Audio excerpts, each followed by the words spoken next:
윤석열 전 검찰총장 아내 김건희 씨로 추정되는 내용의 벽화가 논란이 된 지 하루 만에 문구가 지워졌습니다.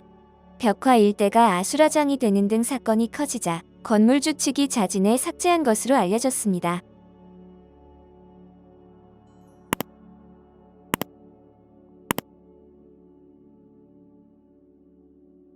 (30일) 오전 8시 30분께부터 서울 종로구 관철동 한 중고서점 앞에 유튜버들이 몰려들었습니다. 보수 성향의 유튜버들은 줄 위에 남자들이라는 문구와 김 씨의 얼굴을 본뜬 듯한 여성의 얼굴 그림과 함께 줄리의 꿈, 영부인의 꿈이라는 내용이 적힌 벽화 앞에서 1인 시위를 했습니다. 진보 성향의 유튜버들도 몰려와 불법 시위라고 지적하며 생중계를 이어갔습니다. 벽화 앞을 마가선 차량으로 일대가 혼잡해지자 종로구청 주차관리 담당자가 과태료를 부과하기 위해 나올 정도였습니다.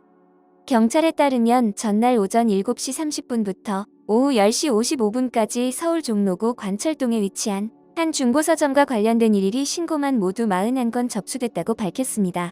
일부 보수 유튜버들이 벽화를 막기 위해 세운 차량이 주차장으로 가는 길목을 막으면서 교통 불편을 호소하는 신고가 15건, 유튜버들이 확성기와 마이크를 들고 서로에게 욕설과 폭언을 하며 스피커로 노래를 크게 틀어놓고 사이렌을 울리는 등과 관련된 것으로 보이는 소음 8건, 미신고 집회 6선, 행패 소란 5건 등입니다. 이어 폭행 시비까지 발생했습니다. 전날 오후 4시 30분께 70대 남성이 1인 시위를 하며 벽화를 가리고 있다는 이유로 50대 남성을 때렸다는 신고가 들어왔습니다.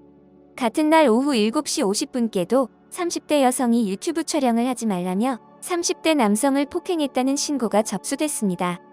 논란이 점점 커지자 벽화 제작을 지시한 서점 주인이자 건물주 A씨는 전날 벽화 문구를 전부 지우겠다고 밝혔습니다.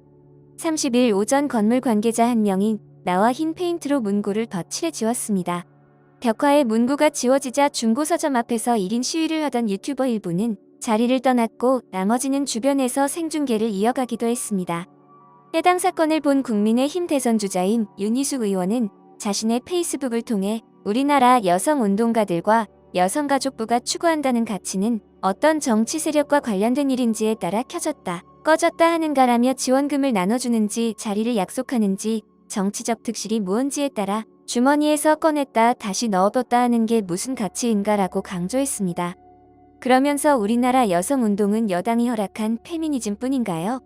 종로 중고서점 주인이 줄리 관련 문구를 삭제하겠다고 하면서 사건이 일단락될 것 같지만 이것이 우리 정치에 던지는 메시지는 오래 갈 것이라고 지적하며 비열한 짓을 막기 위해 눈을 부릅뜨는 시민이 많아진다면 이런 혐오스러운 사건도 오르막 계단이 될 수 있지만 오르막 계단으로 만들기 위해서 짚어야 할 것은 여성 인권을 보호한다는 사람들은 어디에 있는가이다라고 강조했습니다.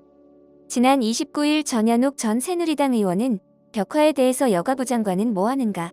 그 수많은 여성단체는 어디 있는가라고 비난하며 야비하고 부끄럽고 천박한 짓이다. 아무리 표현의 자유를 운운해도 한 여성을 이런 식으로 인격살인을 하는 것은 엄연한 범죄이고 인간으로서 절대 해서는 안 될 일이라고 비판했습니다. 이어 무서운 나라에서 소름 끼치는 사람들과 함께 살고 있다면서 여사장의 어머니가, 누이가 혹은 여동생이 이런 일을 당해도 존나라고 목소리를 높였습니다. 영상을 시청해주셔서 감사합니다. 여러분의 좋아요, 구독은 큰 힘이 됩니다. 지금까지 뉴스킹이었습니다.